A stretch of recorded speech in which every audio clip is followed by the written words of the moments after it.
Ngayon naman pag-uusapan natin itong pinaka-basic need ng mga tao. Kahit man anong panahon ang dumating, tag-init man o tag-ulan, ito po ay pinakakailangan natin. Ito po ay ang tubig. To be more specific, ito po ang inuming tubig. Paano po natin malalaman kung ligtas po ba yung mga tubig na ating iniinom? Para po pag-usapan yan, makasama natin this morning, let us all welcome Engineer Rodrigo Duque Don, Inventor, President, and CEO, Ozone Dynamic Ventures. Good morning, sir. Hi, good morning, Diane. Welcome to Good Morning, Boss. Yeah, thank you very much for inviting me. Alright, maraming nagtatanong, no, paano ba natin malalaman kung ligtas po ba yung tubig na ating iniinom? Okay, unang-una, yung tubig na yan, it should be free of contaminants, no? Mga chemical contaminants, chlorine, and heavy metals. At the same time, pinaka-importante, it should be bacteria-free. Yes. Okay? So, yun ang kailangan natin sa isang tubig. Alright, Engineer, we all know that there are different types of drinking water. Nandyan ang purified, distilled, oxygenated, nandyan din ang alkaline. Ano po bang mga ano po ba yung mga pagkakaiba nito? And ano po ba dapat yung tubig na inumin natin? Okay. Ang distilled water, ito yung proseso na ginawa kung saan pinakuluan yung tubig, in-evaporate, kinondense. Okay? And then, yung purified, ito yung dumadaan sa series of filtration sa water refilling station, no? Na kung saan ang ginagamit natin dito is reverse osmosis, yung final na process ng filtration. So, very, very pure din tong water nito, similar to distilled. Okay? Then we have the mineral water. Ang mineral water, ang ginagawa nito is finifilter lang natin yung tubig, no, to retain yung mga mineral sa tubig. That's mineral. And then we have the alkaline water. Now, itong alkaline na water nito, ito yung hinahanap ngayon ng mga tao. Now, but there are two kinds of alkaline water. One is yung alkalinity due to minerals. So, kung maraming minerals yan, yung tubig, so very high ang alkalinity niya. Now, yung isa naman is due to yung oxygen. That is the oxygenated alkaline water. Now, this is the kind of water na kailangan natin, yung oxygenated alkaline water. But the most common po na iniinom natin ay yung sa mga bahay-bahay, itong mga distilled, no? Kasi ito yung pwede tayo magpa-deliver, tapos ilalagay lang natin sa water. Pero ang lingid po sa kalaman ng lahat ng mga viewers natin, ang pinaka-importante palang iniinom natin ay dapat oxygenated water.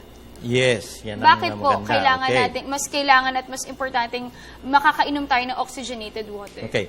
Dahil sa panahon natin ngayon, no, yung intake natin ng oxygen bumababa. Okay. It's because of yung pollution sa air, sa atmosphere, na kung saan yung oxygen level ng air bumababa na dahil sa pollution.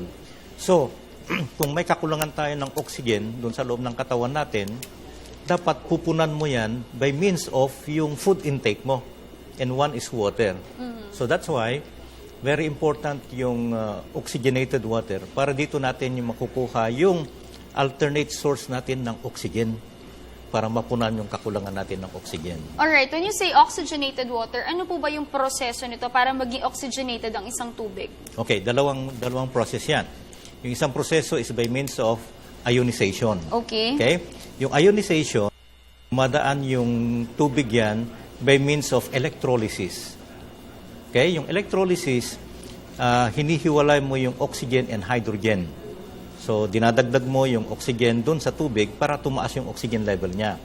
Okay, that's ionized water ang tawag doon.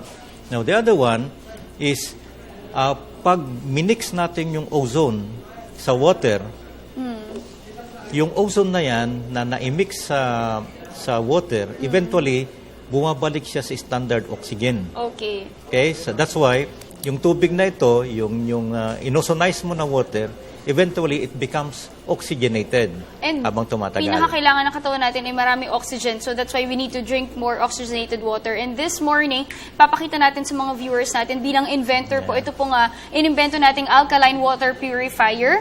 So, paano po ito nag-work? And para dun sa mga viewers na interested rin mag-avail na itong produkto po ninyo. Okay. Itong invention natin na ito, gumagamit tayo ng special filtration. Nandito ngayon, kasama natin si Kuya para mag-demo. Okay. Ito po yung tinatawag nilang alkaline water purifier. So, paano po yung pinaka-first step natin? Okay. Kung titignan natin dito, meron tayong dalawang filter doon sa baba. Okay. Now, tong filter na yan, pinifilter out niya yung chlorine, yung heavy metals, yung mga chemicals.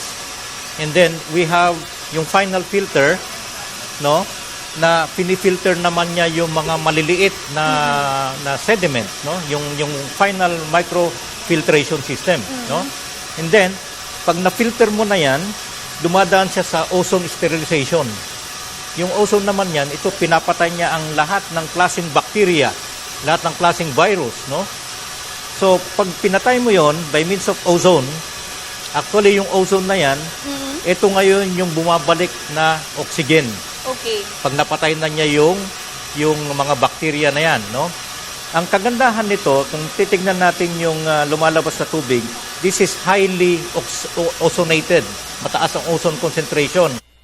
Kaya nakakagawa ka na ng tubig, at the same time, yung tubig na yan na lumalabas, kung titignan mo, ang taas ng ozone level. So yung ozone That's level, why it's really, really healthy. yes, it's healthy. Makikita niyo yun, no? May namumuti. It's because of the ozone, no? Okay. Now, eventually, yung ozone na yan, makikita niyo yung puti-puti na yan. So yung puti, That's hindi po ozone. yan dumi. Ito po Hindi. yung ozone. Ozone. So eventually, yung ozone na yan, bumabalik siya sa standard oxygen. Every 15 minutes, yung level ng ozone dyan, bumabalik siya sa oxygen, no? 50% nun. Kaya tumataas yung oxygen content ng tubig habang tumatagal. Kaya yan, pag nilagay mo sa hot and cold dispenser, ito, every day tumataas yung oxygen ng water. Okay. So ito naman, meron ako ngayon hawak na ozonized alkaline drinking water. Paano po ba natin malalaman na oxidized yung tubig na or drinking water natin? Okay. Ano po bang mga particles yung dapat nating makita or dapat natin... Okay. Dalawang test niyan. One is yung alkalinity test by means of pH measurement. Okay. So may gadget yan na mini-measure natin yung pH. And then, yung isa is by means of yung oxygen concentration na pang-testing, no? Okay, oxygen meter. But right now, yung oxygen meter medyo mahal yan. So the only way is to test by means of alkalinity, yung pH. But the problem, hindi mo malalaman kung ano yung level ng oxygen. Malalaman mo lang yung alkalinity niya by means of pH. Okay. No? Sir, for those viewers natin na interested na i-avail yung product ninyo, is this affordable? Ano po yung iba't ibang category? I believe meron din kayo for household, meron din for mga restaurants. Yes. Yung meron tayong household model, yung pinakamaliit natin, na kung saan ito yung tamang-tama na ginagamit sa loob ng bahay natin. Ito, kung yung pricing-wise, this is the cheapest one, is 75,000. 75,000 with Plus VAT, free no? installation. With free installation. Then we have this model, ito yung Pangmalakihan. mas malakihan, commercial model, ginagamit sa mga restaurants, mga hotels, mga resorts, no? This is 120. 120,000. plus Not VAT, bad no? kasi kahit ganun kamahal, nag-i-invest ka naman for your health and for your family. Yeah, that's right. Yes. Yeah. Ngayon naman, Engineer, before we end our interview, do you have any message to our viewers? At saan po ba nila kayo pwedeng tawagan or ma-check out yung mga produkto ninyo? Okay. Itong products namin, no, available dun mismo sa office namin, no, which is sa Cainta. Okay? Number 64 Barcelona Street, no? Vista Verde Executive Village, Cainta. Then we have an office also in Quezon City Circle, no? Ito yung office ng yung grupo ng Filipino Inventors Yes. Society group, no? We have a unit similar to this one. So kung gusto nyong subukan yung water, diyan kayo makakakuha, no? And we have other models also.